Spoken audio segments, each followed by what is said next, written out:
Radio 1 ju prezanton ciklin e temave Mos u trishto. Shenja që ftojnë për optimizëm. Libri Husn e Dhan Billah i Ibn Ebi Dunjas përfshin më shumë se 150 tekste nga Kurani dhe Suneti që e nxisin besimtarin të jetë optimist, të kundërshtojë pesimizmin dhe të përpiqet drejt përmirësimit përmes punës. Ky mendim forcohet më tej nga fakti premtues se tekstet e shpallura që premtojnë shpërblim për veprat e mira i tejkalojnë ndjeshëm ato që paralajmërojnë dënimin e ashpër për kryerjen e së keqes. Dhe Allahu i ka dhënë gjithçkaje masën e vet. Disa ajete pohojnë: dhe kështu ne ju bëm një popull të drejtë. A është më e vlefshme të shkohet pas atij që udhëzon në rrugën e drejtë, apo pas atij që nuk udhëzon as veten përveç nëse udhëzohet? Ne secilit, këtyre dhe atyre, u japim të mirat nga të mirat e Zotit tënd, dhe dhënia e Zotit tënd nuk është e kufizuar. Allahu dëshiron t'ju sqarojë çështjet e t'ju udhëzojë në rrugën e atyre që ishin para jush dhe t'ju pranoj pendimin. Allahu e di më së miri gjendjen e robërve dhe është më i urti. Do t'i njohësh nga toni të folurit. Ai është që krijoi për ju gjithçka mbi tokë. Hani nga ajo që është e lejuar dhe e mirë në tokë. Jeta është mundim. Mos u piklloni nga vështirësitë e jetës suaj, te lasheve s'mund t'ju shmangesh. Jeta përfshin më së shumti punë dhe përgjegjësi. Lumturia është përjashtim dhe vetëm një fazë kalimtare që shkon e vjen sporadikisht. Njeriu jepet pas kësaj jete, mirë po Allahu nuk deshi që ajo të ishte vetëm qëndrimi i përhershëm i robërve të tij punë mirë. Sikur kjo botë të mos ishte vend sprovimi, s'do të kishte pasur sëmundje dhe halle. Ajo do të kishte qenë e lehtë për njerëzit më të mirë, të dërguarit e Allahut.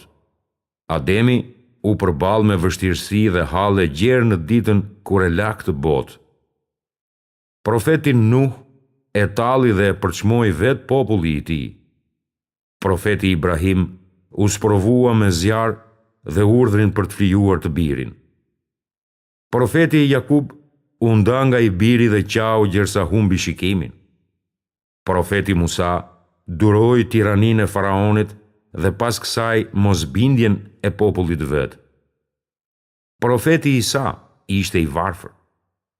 I fundit prej tyre, pejgamberi dhe i dërguari i Allahut Muhamedi e duroi me qetësi varfërinë dhe ashpërsinë e popullit vet dhe e ndjeu rënd humbjen e njërit prej xhaxhallarëve të tij, Hamzait. Paqe e bekim past mbi të gjithë profetët. Pejgamberi ka thënë: kjo botë është burg për besimtarin dhe parajs për jo besimtarin. E madje edhe në kuptimin shprehimor ka shembuj të pafund të punëmirëve, dietarëve dhe të sinqertëve që janë burgosur për bindjet e tyre. Thellohu. Zejdi ibn Thabiti transmeton se ai e kishte dëgjuar të dërguarin e Allahut të thonte: atij që preokupim kryesor ka këtë botë, Allahu do t'ia shprish punët, do t'a godas me fatkeqësi midis dy syve, e për më tepër, atij s'do t'i vijë asgjë nga kjo botë përveç asaj që i është shkruar. Kurse atyre që dëshirojnë përjetësinë, Allahu do t'u ambledh punët në mbarësi. Ai do të fusë pasuri në zemrat e tyre dhe bota do u vijë atyre, qofte dhe me pahir. Sahabiu Abdullah ibn Mesud transmetoi se ai e kishte dëgjuar të dërguarin e Allahut të thonte: ai që i shndron të gjitha preokupimet e tija në një, përjetësinë, Allahu do t'ja plotësoj kërkesat dhe preokupimet në këtë jetë. Dhe për atë që preokupimet ja kushton çështjeve të dynjas, Allahu nuk do të kujdeset se në cilën lugin do të zhduket. Ecja në rrugën e mesme shpëton nga shkatërimi. Lumturia e vërtet mbështetet në 3 gjëra: maturia në zemërim, maturia në plotësim dëshirash, maturia në dije.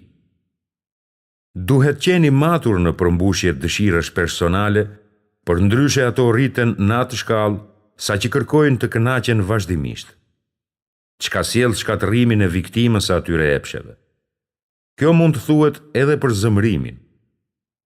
Një hadith tregon: punët më të mira janë të maturat. Nëse 2 forca kontrollohen me mas nga fuqia e dijes, njeriu do të udhëzohet në rrugë të drejtë. Po kështu, fuqia e tepruar e bën dhunën dhe vrasjen të lehtë. Mirë po edhe nëse ajo mungon, atëherë do të zhduket ajo cilësi e lavdërueshme e vendosmërisë në mbrojtjen e fesë dhe të familjes. Kur kjo përdoret në mas, atëherë durimi, trimëria dhe urtia do të jenë rezultatet. Kjo vlen edhe për dëshirën. Nëse ajo rritet, do të mbizotrojë ligësia dhe vesi. Nëse është e pakt, do të vijojnë pa aftësia dhe pa fuqia. Mirë po nëse është e pranishme maturia, nderi dhe kënaqësia do të jenë rezultatet. Një hadith tregon: ju urdhërohet të ndiqni udhëzimin e maturisë. Kështu ne ju bëm një popull të drejtë, të mesëm. Njeriu gjykohet sipas tipareve mbizotruese. Të jesh i suksesshëm do të thotë të kesh cilësi të mira që i kalojnë të këqijat. Kur kjo bëhet realitet, do shihni se njerëzit do të derdhin fjalë të mira për ju, madje edhe për cilësi që nuk i keni. Ata as nuk do të pranojnë që ju të kritikoheni, edhe pse ato mund të jenë të vërteta. Një mali si rritet vlera nga një gur që i shtohet, e as nuk i bie nga një gur që i hiqet. Ndonë se aty këtu kam lexuar kritika për arabin bujar Qais ibn Asim dhe liderin e famshëm Kutejbe ibn Muslim, kam parë se kritika ndaj njerëzve të tillë as nuk mbizotron në për libra e as nuk pranohet nga masat. Arsyeja e kësaj është se cilësitë e tyre negative u tretën në oqeanin e tyre të mirësisë. Përkundrazi, kam lexuar disa gjëra të mira për Haxhaxhin, Ebu Muslim el Horasanin dhe el Ubejdiun, por askush nuk kujton lavdrim për ta e as që beson do kush se njerëz të tillë kishin cilësi të mira. Kjo sepse këto cilësi humbasin në masën e poshtërsisë dhe të vesit të tyre. Sa i përsosur dhe i drejt është Allahu në menaxhimin e çështjeve të krijimit të tij. Kështu është krijuar. Ka një hadith që thotë: gjërat lehtësohen për atë që janë krijuar. Përse neglizhohen dhe shpërfillen talentet atëherë? Ndër njerëzit më të këqinj dhe më të mjeruar është ai që dëshiron të jetë dikush tjetër. I urtë është ai që studion veten dhe përmbush qëllimin për të cilin është krijuar.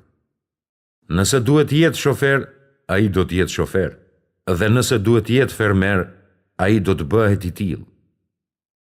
Dietari i gramatikës arabe Sibawayh studioi shkencat e hadithit, por ato ju duken shumë të vështira.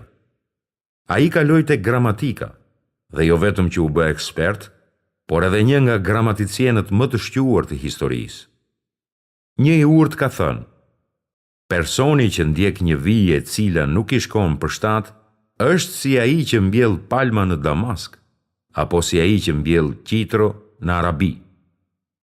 Hasan ibn Thabiti nuk kishte zë për muezin, sepse ai nuk kishte Bilal, dhe Halid ibn Velidi nuk shpërndante pronat e të vdekurve, sepse ai nuk kishte Zeid ibn Thabit. Ndaj kërkojeni dhe caktojeni vendin tuaj në skemën e krijimit. Një poet arab ka thënë: ata që për luftra u krijuan janë luftëtarët, dhe për libra janë poetët e shkrimtarët. Inteligjenca kërkon udhëzim. Nga BBC-ja dëgjova rreth përpjekjes për atentat të romancerit Najib Mahfouz, nobelistit të letërsisë. Duke dëgjuar lajmin, mendimet mu kthyen tek librat e tij që kisha lexuar. U shtanga se si Najibi, me gjithë zjuarsinë e tij të dukshme, kishte mbetur ignorant rreth së vërtetës, se realiteti e tejkalon imagjinatën dhe se përjetësia është më e madhe se kjo jetë kalimtare. Dhe mbi të gjitha, se parimet hyjnore janë më të rëndësishme dhe të larta se ato njerëzore. A është më i vlefshëm për t'u ndjekur ai që udhëzon në rrugën e drejtë, apo ai që nuk udhëzon as veten veç nëse udhëzohet? Me fjalë të tjera, ai i shkroi veprat e tij nga imagjinata, duke përdorur aftësinë e tij të mrekullueshme për të vizualizuar, paraqitur dhe frymëzuar. Mirë po në fund, ai nuk dha asgjë përveç se ngjarje të pabazuara në realitet. Pas leximit të jetëshkrimit të tij, nxora një përfundim të rëndësishëm. Njeriu s'mund t'ja dalë duke gëzuar të tjerët në kurizë të lumturisë së tij. S'mund të quhet e drejtë, e ku më e shëndosh, të kënaqësh të tjerët kur vetë je i mjeruar. Disa shkrimtarë kanë lavdëruar gjenit, jo sepse arritën lumturi dhe paqe, por sepse e lejuan veten të digjen për brenda për t'u sjellë ndriçim të tjerëve. Megjithatë, gjeniu i vërtet në fillim ndriçohet për brenda e pastaj u tregon rrugën të tjerëve. Kështu ai më parë ndërton themelin e udhërëfimit dhe mirësisë për vete e pastaj për të tjerët. Përjetësinë dhe gajbin nuk do t'i gjeni në shkrimet e Najib Mahfouzit. Ajo që do të gjeni është një botë për fytyrimesh, vegimesh dhe përjetimesh. Veprat e tij janë joshse, ndaj edhe bëhen popullore të suksesshme. Por ku janë qëllimet e larta dhe mesazhet fisnike që gjenden në veprat e mëdha? T'ju them të drejtën, këto nuk do t'i gjeni në librat e tij. Megjithatë, e shoh se Najib Mahfouzi e kuptoi atë që kishte për të bërë.